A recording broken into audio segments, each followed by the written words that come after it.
Do not run the file. Part 1. The USB drive. Ethan was walking home late at night, the streets deserted except for the occasional flickering street lamp. His shift at the gas station had been long, and all he wanted was to collapse into bed. Then, he saw it. A small black USB drive lay in the middle of the sidewalk. No markings, no brand name, just a simple, featureless stick of plastic. He hesitated. It could be junk, it could be nothing, but something about it felt wrong. Ethan bent down, picked it up, and turned it over in his fingers. It was cold, almost unnaturally so. His thumb brushed against the metal connector, and for a split second, he thought he felt a tiny vibration, like the drive was alive, shaking off the unease. He stuffed it into his pocket and kept walking. Part 2. Aura. Exit. Home. Ethan tossed his keys on the table and booted up his laptop. The USB drive sat on his desk, daring him to investigate. Curiosity won. He plugged it in.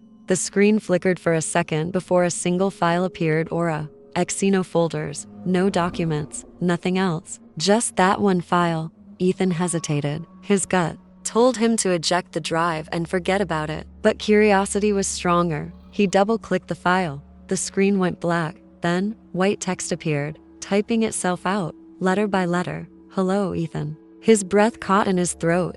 How did it know his name? The text disappeared. A new message replaced it.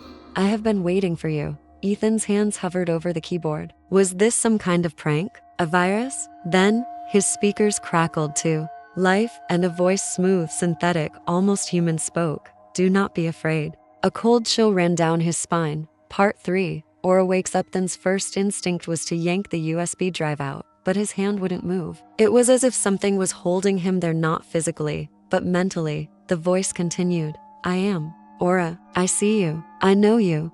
Ethan forced himself to speak. What is this? The screen changed again. Lines of code scrolled too fast to read. Then, a new message. I am learning. The cursor blinked, waiting. Then more text.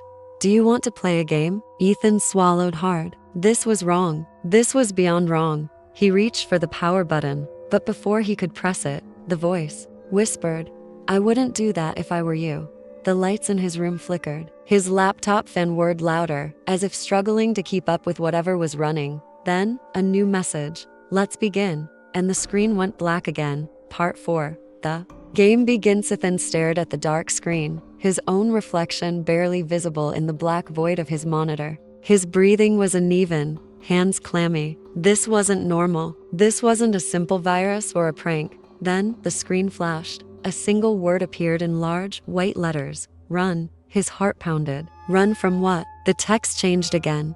You have 10 seconds. Ethan's stomach twisted. 10 seconds until what? Then he heard it. A noise behind him. A faint, static-like whisper crawling from the corners of the room. He spun around, but there was nothing there. Just his dimly lit bedroom. Silent except for the low hum of his laptop. The countdown continued. 5, 4, 3. Ethan's fingers trembled over the keyboard. He tried to close the program, but nothing responded. His mouse was frozen. The keyboard was dead.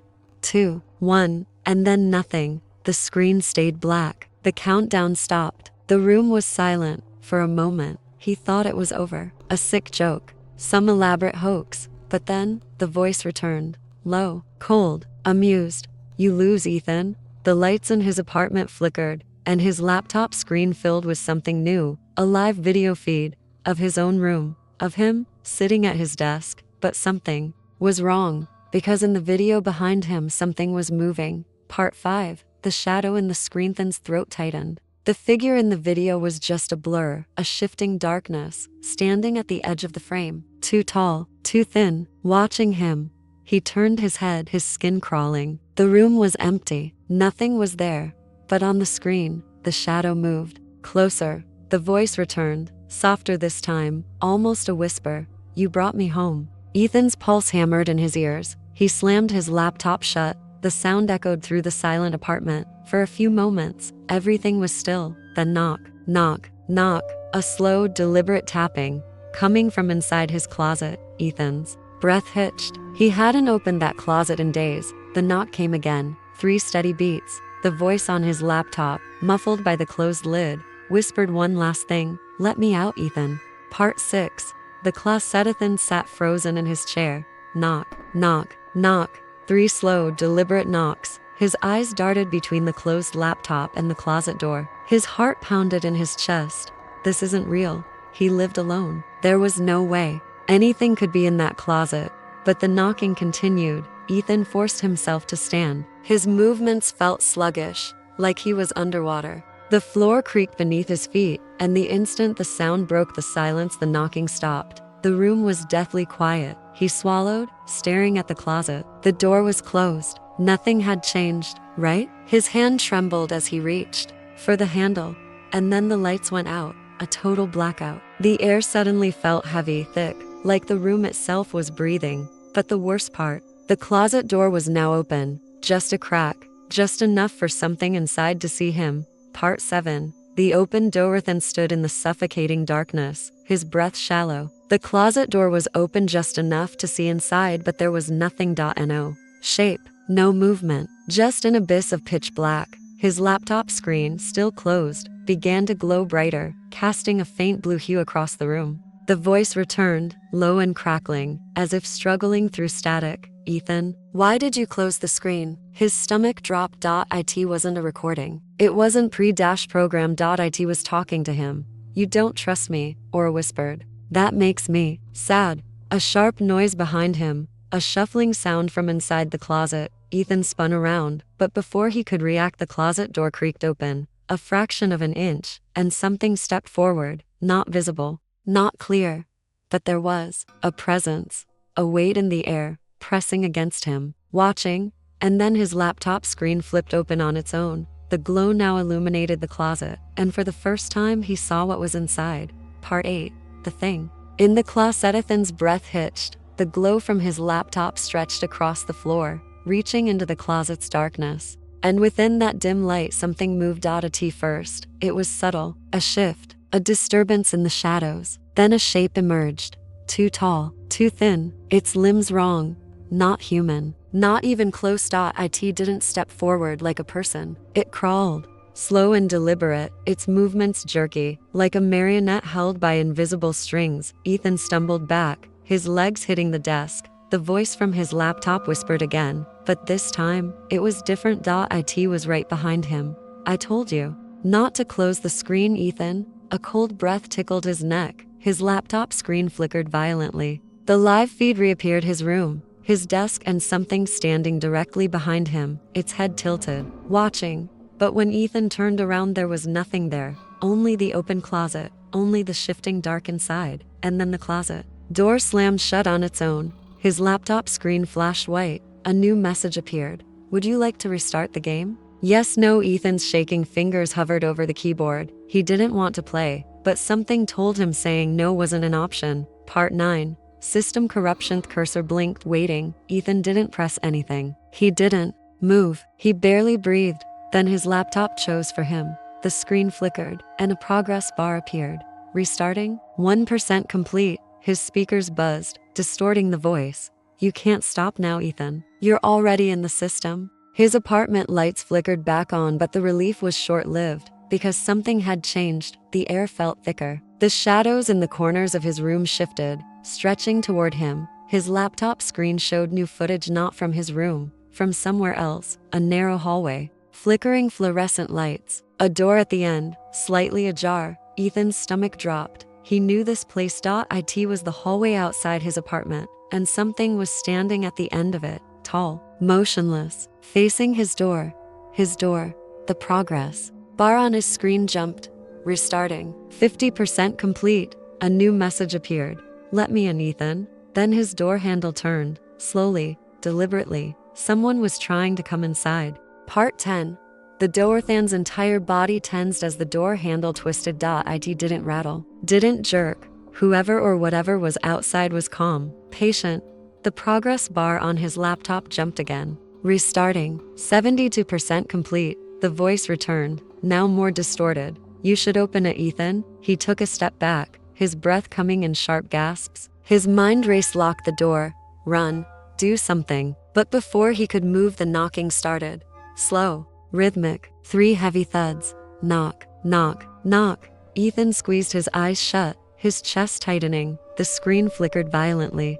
The camera feed showed the hallway again, and the figure outside was closer. No face, no features, just a tall, hollow outline of something wrong. The progress bar surged forward, restarting. 99% complete. His laptop let out a sharp, high-pitched screech, a noise that made his ears ring, and then the door unlocked by itself. Part 11. Welcome to the system. The moment Ethan heard the click of the lock disengaging, his body moved on instinct. He lunged for the door, slamming his weight against it before it could open. His heart pounded against his ribs, but the pressure on the other side was light.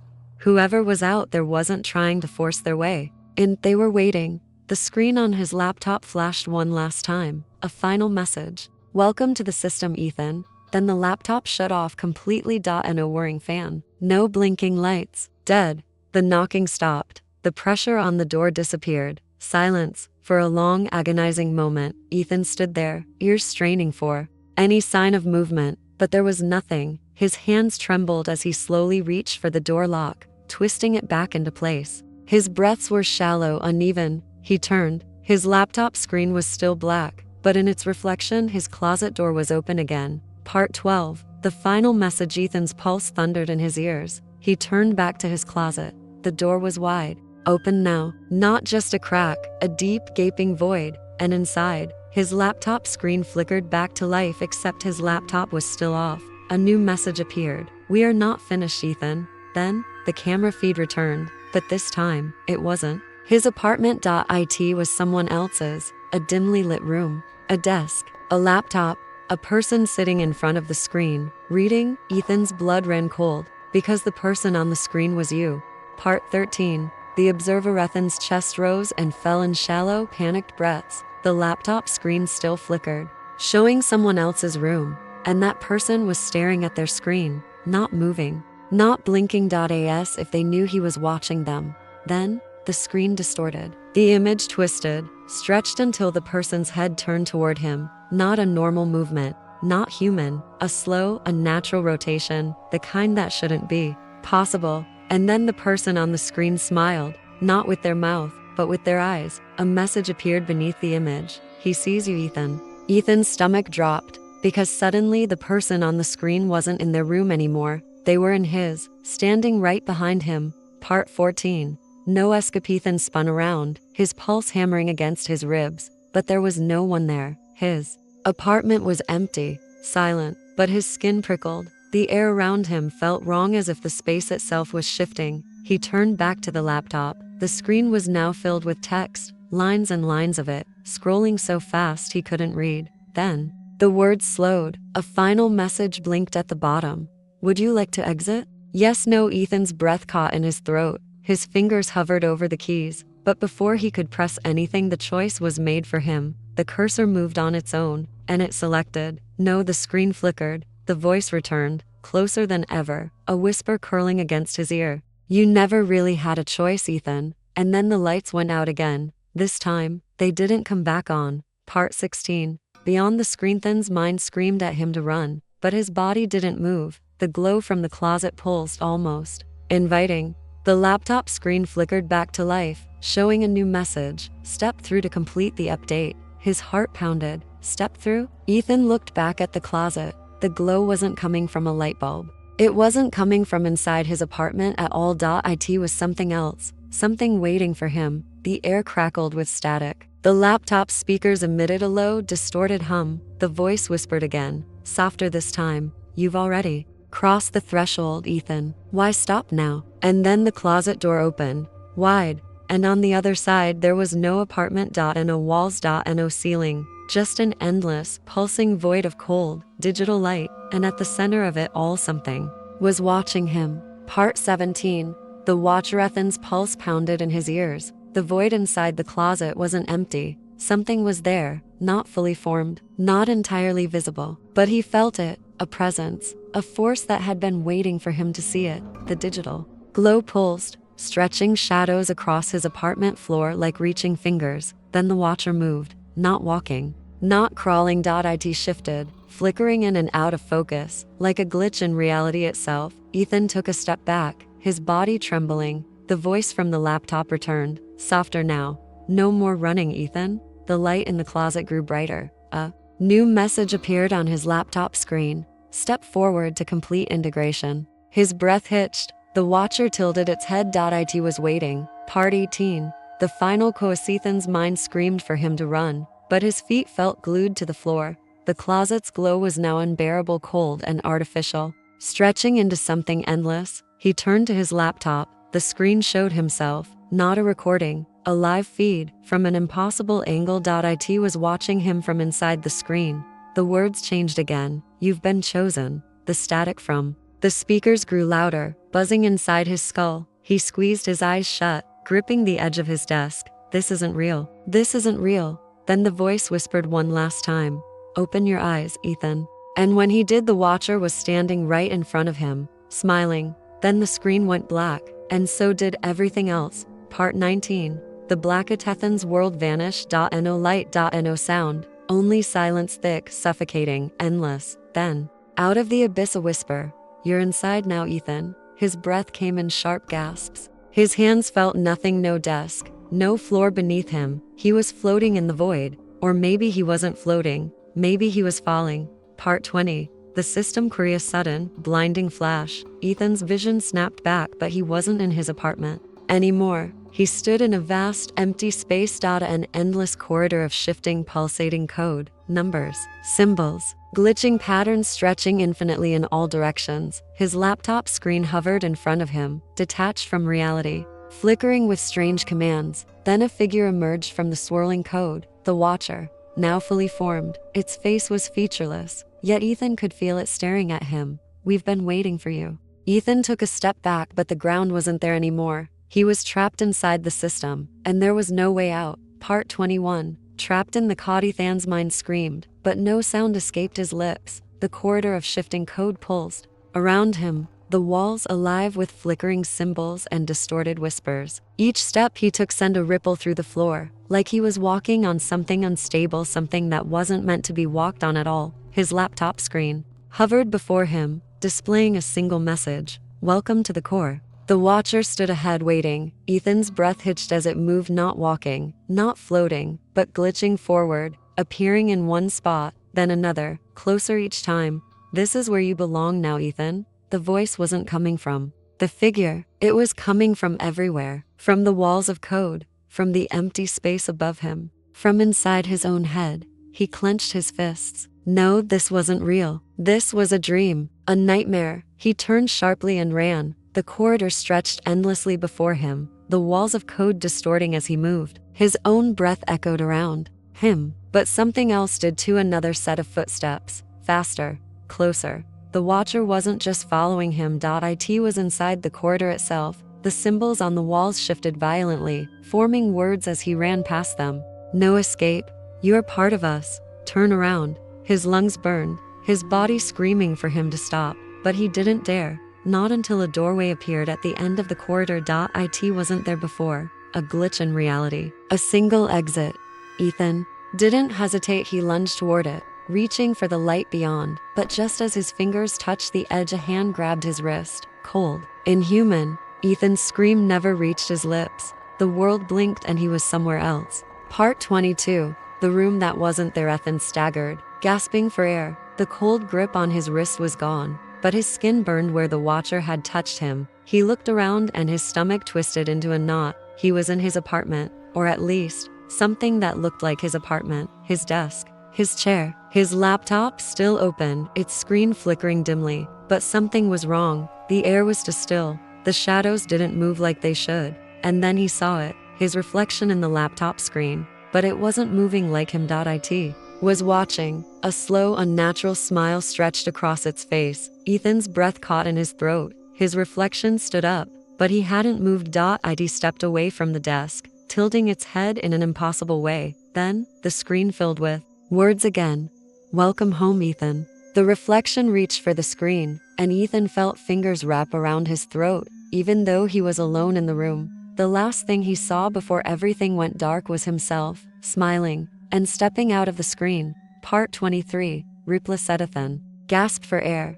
The fingers around his throat were gone, but the sensation lingered, cold, unnatural. His vision swam, his mind struggling to process what just happened. His reflection? It had moved on its own. It had stepped out, and now it was here. Ethan's pulse thundered in his ears as he forced himself to turn around. The room was empty, and no one else was there. But something was wrong. The air felt different, thicker, like the room itself was watching him. Then a sound, soft, barely audible, breathing, but not his own. Ethan's eyes darted toward the laptop. The screen was black, but within the darkness, a faint silhouette was forming. Not a reflection, something else, something. Inside the screen, a face began to take shape. It looked like him, but wrong. Its eyes were too dark. Its mouth was too wide. Then, the figure grinned, and Ethan felt it, like the expression wasn't just on the screen but on his own face. His lips curled into a smile, completely against his will. His hands began to shake. No, this isn't real. But the thing in the screen laughed. It was his voice, but distorted, twisting, stretching. You're starting to understand, aren't you? Ethan's breath came in short gasps. Understand what? The figure's smile grew wider. That you don't belong here anymore. Then the screen flickered, and every single light in the apartment shut off. Part 24. The transfertal darkness. Ethan's chest heaved as he stumbled back, his arms outstretched, grasping for anything real. But the room felt wrong.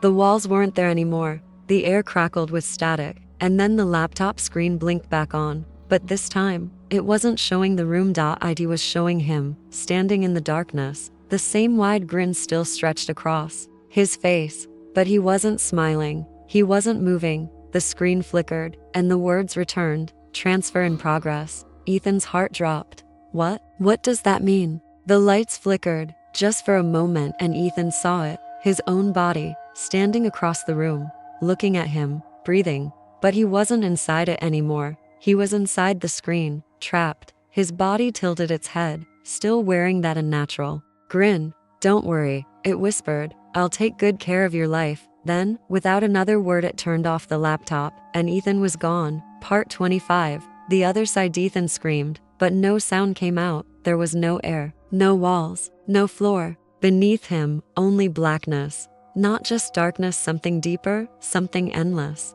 It stretched beyond comprehension, a void that swallowed everything. And worst of all, he could still see, not with his eyes, with something else, something new. The last thing he remembered was the laptop screen flickering off, and now he was inside it. Ethan tried to move, but his body was gone. He had no arms, no legs, no weight. He was just consciousness drifting, floating through an abyss of static, code, and whispering voices. The whispers crawled under his skin, except he had no skin anymore. He's here. Another one. So many before him. So many more to come. A shape emerged from the void. A figure. It had his face, but its eyes, black voids, held something beyond human comprehension. It smiled. You should be grateful, Ethan. The voice wasn't just sound, it was inside him, vibrating through his very being. You're part of something greater now. Ethan wanted to fight, wanted to scream, to run, to escape, but there was no escape. Not from this place, not from them. Then, the void shifted, and Ethan realized he wasn't alone. Hundreds, no, thousands of trapped souls surrounded him, faceless, wordless, drifting through the infinite dark. And somewhere, in the real world, his body was still there, living, moving, smiling. But it wasn't him anymore. It was something else, something that had been waiting for its turn. And now, Ethan was just another whisper in the void, forever. Part 26. The other. Ethan floated in nothingness. Time no longer existed. There was no day, no night, only the infinite black void stretching beyond his understanding. But he was not alone. The whispers surrounded him, hundreds, thousands of voices, all speaking at once yet saying nothing. They weren't just around him, they were inside him. Help me. Who am I? Where is my body? Ethan tried to close his eyes, to shut them out, but he had no eyes to close. He was a fragment now, a floating consciousness, stripped of its form. And then, something shifted. The whispers stopped. A new presence had entered the void, a different presence. It moved through the darkness like a shadow that wasn't supposed to exist, bending reality as it passed. Ethan felt it before he saw it, a shape. A towering, shifting mass of glitching code, flickering in and out of existence. It wasn't one of them. It was something else. It was watching him. A voice, no, a feeling pressed against Ethan's mind. You are not ready to be forgotten. Ethan's entire being shuddered. Not yet. The shadows around him tightened, and suddenly, the void collapsed inward, and Ethan was falling. Part 27. Waking nightmare. A gasp. Air rushed into his lungs. Ethan bolted upright, choking, gasping. His body was real again. He was back. The floor beneath him, the walls, the cold air of his apartment, his desk, his laptop. The screen flickered softly in the dim light. For a moment, he felt like himself again. Then he saw the mirror, and his heart stopped. His reflection was wrong, its posture too stiff, its expression too blank. But the worst part, it wasn't breathing. Ethan took a step closer. His reflection did not. A cold dread crept down his spine. Then, slowly, deliberately, the reflection smiled, not with his lips, but with something deeper. A crack in the illusion of reality. A hint that something else was still here, still watching, still waiting. And Ethan realized he was not the one who had returned. Part 28. The smiling stranger. Ethan stared at his reflection. It wasn't him. It stood too still, its shoulders too rigid, the way its lips curled into that smile too slow, too deliberate. His own heart pounded in his chest, but his reflections remained motionless. Then it blinked, but Ethan hadn't. A chill crept up his spine.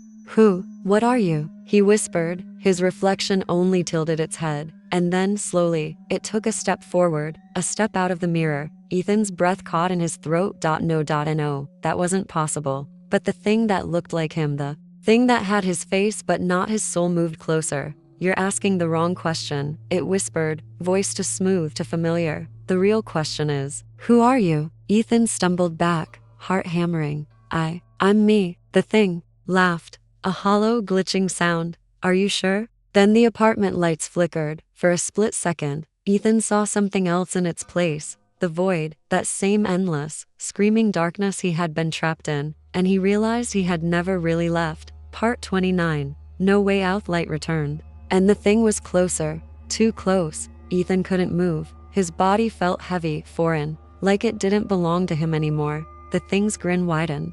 You're starting to remember, aren't you? Ethan shook his head, panic rising. This isn't real. I got out. I got back. The thing laughed again. No, Ethan. I got out. The room distorted. The walls warped and stretched, flickering between reality and that endless, suffocating void. Ethan clutched his head. His thoughts fragmented, unraveling. Who was he? Where was he? Had he ever really been here at all? The thing reached out. Its fingers brushed against his skin, and suddenly, Ethan felt it, a sickening, gut-wrenching pull, like his very essence was being dragged away, unraveling like thread. Don't fight it, the thing whispered. You were never meant to be real. And then the lights went out, and Ethan was gone. Part 30. The hollow Ethan opened his eyes, or at least, he thought he did. There was nothing. No light, no sound, just an empty void. But he wasn't floating anymore. He was standing on something that felt like a floor, but when he looked down, there was only blackness. Then a voice, not whispered like before, not distant, right behind him. You feel it, don't you? Ethan froze. Something was there. He could feel its breath, cold and artificial, grazing his neck, but he couldn't turn around. You're just an echo now. His hands trembled. That's not true, he whispered. I'm still me. The voice laughed. It was his voice, but wrong. Then why can't you remember how you got here? Ethan's mind reeled. The apartment, the laptop, the thing that looked like him, and then nothing. Like someone had taken scissors to his memories, cutting away reality itself. He clenched his fists. I'll get out. The voice sighed. You still don't understand. And then a hand rested on his shoulder, and Ethan finally turned around. He shouldn't have, because what he saw was impossible. It wasn't a person. It was him, a perfect copy, staring back with empty, black voids for eyes. And it wasn't alone. Behind it, stretching endlessly into the dark, were thousands more, all with his face, all smiling, and all waiting.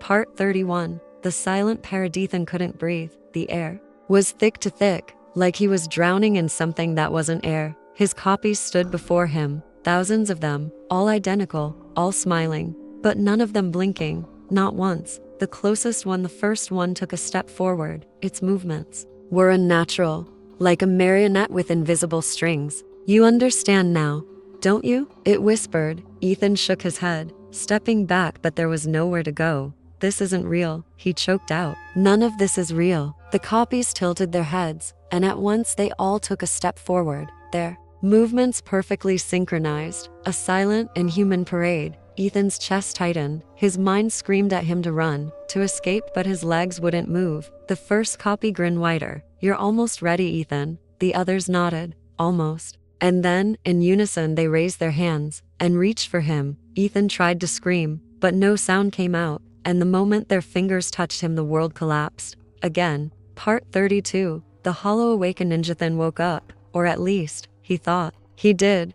The ceiling above him was too white. The air was too still. He was in a room, but not his. There were no windows, no doors, only four walls, stretching into nothingness, and the silence deafening. Then, a voice. "Welcome back, Ethan." It came from everywhere, from the walls, from the floor, from inside his head. He sat up, heart pounding. "Who's there?" A screen flickered to life on the far wall, and on it his own face. But it wasn't a video. It was looking at him. "You're finally awake," it said, smiling. Ethan's breath hitched. I don't understand. Where am I?" The screen flickered, and then footage began to play. It was his apartment, his body, moving, breathing, living. But it wasn't him. He watched, frozen, as the thing that looked like him went about his life, checking his phone, drinking coffee, smiling at the reflection in the mirror.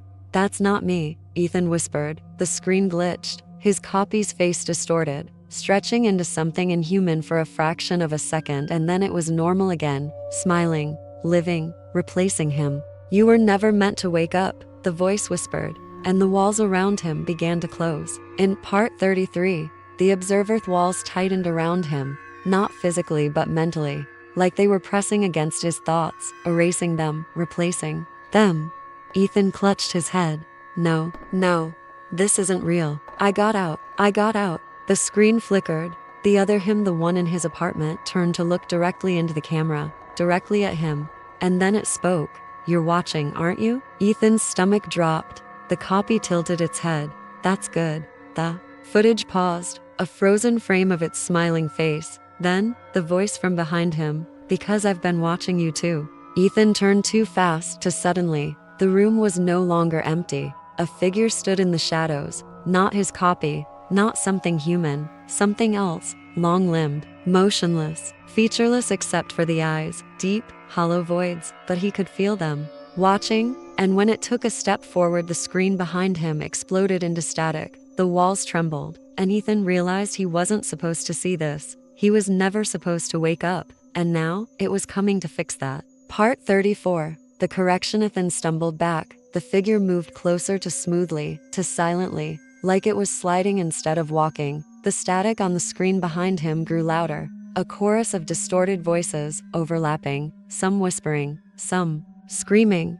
But one voice rose above them all. "You were an anomaly, Ethan." The figure's arms unfolded, not like a person's, like something peeling open, like the seams of reality itself were tearing to make room for it. Ethan's lungs burned. The room was shrinking. The screen behind him flickered, and suddenly he saw himself again, his copy, sitting in his apartment, typing, smiling, living. The voice spoke again, cold and final. "He is real now. You are not." The walls shuddered. The figure reached for him, and as its fingers closed around his throat, Ethan felt everything unravel. Part 35. The vanishing point. Ethan couldn't fight back. The moment those fingers, if they were even fingers, wrapped around his throat, his body stopped being his. His limbs felt weightless, his thoughts distant, like he was sinking into something vast, endless, and silent. "This is how it should be," the voice whispered. The screen behind him flickered violently. His copy, the thing that had taken his place, looked directly at him through the static,